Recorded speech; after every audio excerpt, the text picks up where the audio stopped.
Marcus Tullius Cicero was born on January 3, 106 BCE, and was murdered on December 7, 43 BCE. His life coincided with the decline and fall of the Roman Republic, and he was an important actor in many of the significant political events of his time. He was, among other things, an orator, lawyer, politician, and philosopher. He placed politics above philosophical study. The latter was valuable in its own right, but was even more valuable as the means to more effective political action. Cicero chose a career in the law. To help prepare for his career, he studied jurisprudence, rhetoric, and philosophy. He subordinated philosophy to politics, and that is why his philosophy has a political purpose: the defense, and if possible, the improvement of the Roman Republic. The politicians of his time, he believed, were corrupt, and no longer possessed the virtuous character that had been the main attribute of Romans in the earlier days of Roman history. This loss of virtue was, he believed, the cause of the Republic's difficulties. He hoped that the leaders of Rome, especially in the Senate, would listen to his pleas to renew the Republic.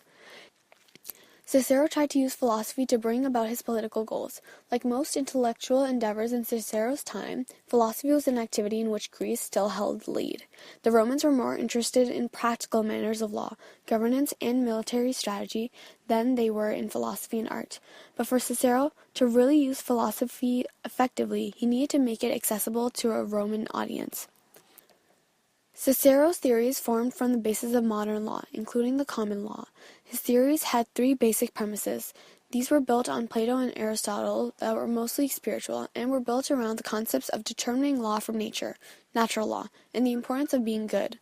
First, every adult person, in any situation, instinctively knows right from wrong, and is aware when doing something wrong, that, and I quote, reason is the supreme law.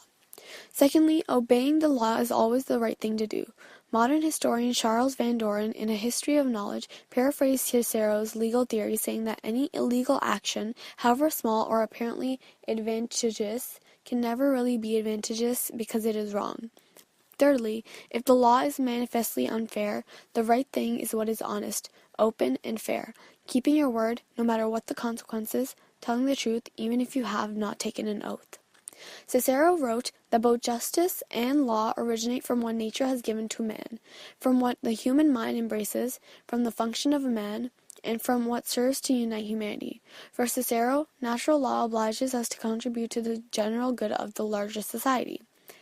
The purpose of positive laws is to provide for the safety of citizens, the preservation of states, and the tranquility and happiness of human life. In this view, wicked and unjust statutes are anything but laws, because in the very definition of the term law, there inheres the idea and principle of choosing what is just and true. Law, for Cicero, ought to be a reformer of vice and an incentive to virtue. Cicero expressed the view that the virtues which we ought to cultivate always tend to our own happiness, and that the best means of promoting them consists in living with men in that perfect union and charity which are cemented by mutual benefits. Cicero was of the view that if most citizens defer to the law, rule of law, this would have the greatest potential of creating long-lasting peace and freedom, which did not depend on the will or might of a leader. That law ought to lead and not man. Created using Powtoon.